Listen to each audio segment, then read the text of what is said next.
Welcome to the third webinar in the Who Are You series. This webinar is all about feelings and emotions, which isn't something we've probably experienced as children of alcoholics. If we want to build meaningful relationships with people, I believe we need to be more open and vulnerable. What I've learnt about feelings is that the more we resist them, the more they'll come back and haunt us. For example, we may feel resentful, angry, we may suffer with physical pain or illness, we may get bad skin, experience anxiety. The list is endless, but I must make an important point. Often people won't make the connection between the fact they can't express how they feel and how it might be affecting them either mentally or physically.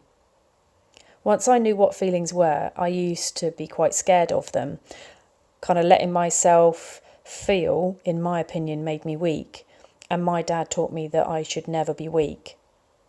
If I showed any kind of weakness, I thought people would take advantage of me, get one over on me, and so I'd sort of be hyper vigilant about everyone's intentions. I used to think that if I tell them something about me, then they're going to use it against me. At times I just told myself I'd feel embarrassed, or that people just wouldn't listen to me, even if I did tell them how I felt. And to be fair, that was based on my experience. My parents, in my opinion, didn't listen to me. My dad was busy drinking, my mum was busy keeping the house and worrying about my dad.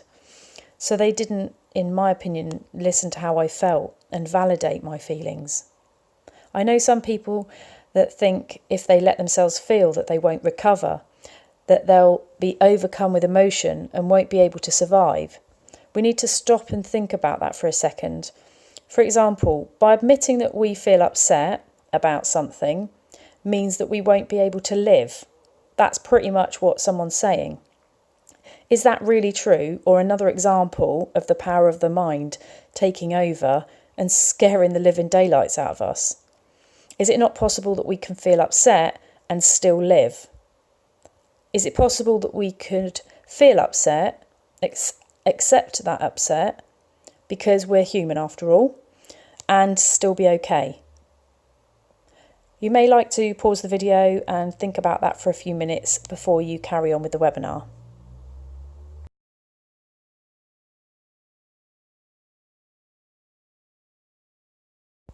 I thought I was really good at saying how I felt, and then I realised I wasn't. I was good at getting angry, acting out, and telling others what I thought of them. I wasn't actually able to articulate those words rather than acting them in various ways. I learnt to say things like, when you said that, it made me feel really angry, or I feel really upset when you said that about me. I'd recommend just starting off by noticing what's going on with you when something happens. Some like to write it down. If you like technology, you could record an audio or file on your phone. Maybe you're a creative person, so you could express it via music, fabric, pottery, painting, etc. Give it a go and see how you get on.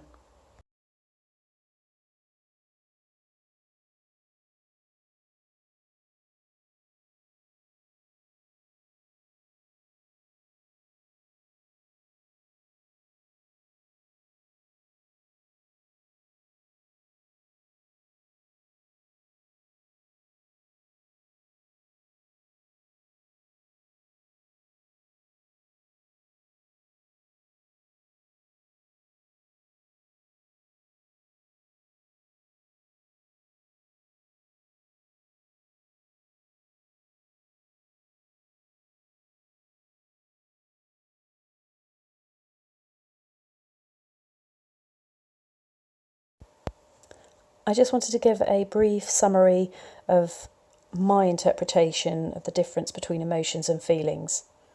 Emotions come first, closely followed by feelings. Emotions are the physical reactions that we have to an experience. So, for example, a shocked face, whereas feelings are a mental association and reaction. We can measure emotions, but we can't measure feelings. Emotions are something we all have in common, whereas feelings are very personal and specific to us. I hope that helps. What I've demonstrated here is an example of a range of feelings. Some are pleasant feelings. You might label them as good, and some are unpleasant feelings, which you may call bad, and some are neutral, which are neither one or the other. So I prefer to use pleasant and unpleasant because all feelings are normal. We all experience different feelings. I just think that when we start to label them as good and bad, we can then think, if we're saying about bad, we'll think we're bad people or that we're experiencing something that isn't right. Anger obviously doesn't feel very nice, but it's still normal and we all feel it. It's not good and it's not bad. I'm sure we all like the pleasant feelings. They can make us feel good about ourselves, feel really upbeat and really happy. The neutral ones are just that, they just are. I guess I'd describe them more to be a balanced feeling, whereas pleasant and unpleasant feelings tend to be at opposite ends of the scale. You may want to think about feelings you experience frequently and which ones you'd like to experience more of. If you struggle for feeling words because you're not really used to thinking about how you feel, then you can just Google feeling words and it will bring you up with a whole list of suggestions. Maybe you'd like to write your pleasant feelings down when you feel them, put them in a jar, and do the same for unpleasant and also for neutral, and then see which ones you're experiencing more often than the others. And then obviously that will give you an idea as to maybe what you'd like to experience more of or what you'd like to experience less of. And then you can think about how you might change that.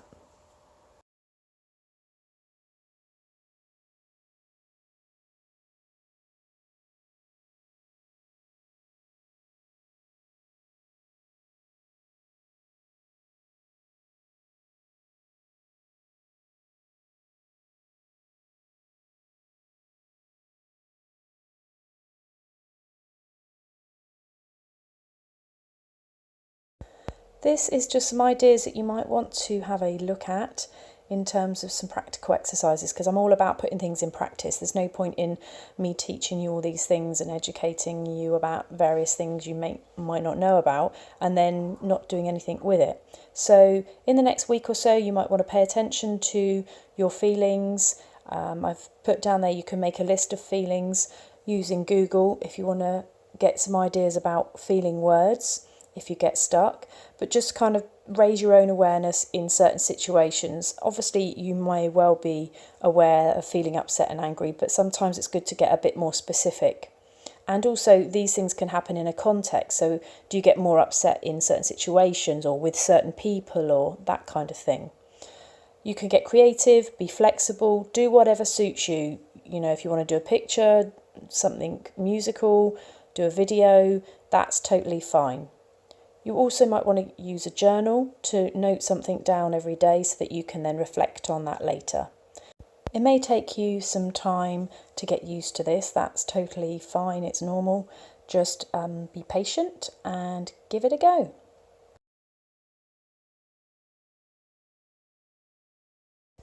Thank you so much for investing your time in this webinar. I hope you enjoyed it.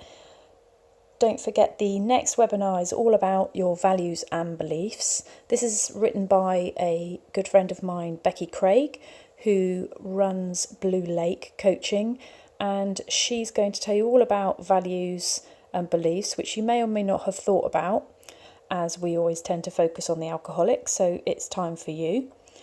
Don't forget to check out my YouTube channel for any further videos, and remember you can always sign up to my newsletter to find out about content first. If you've got any topics, suggestions, I look forward to receiving an email from you at joe@joehuey.co.uk.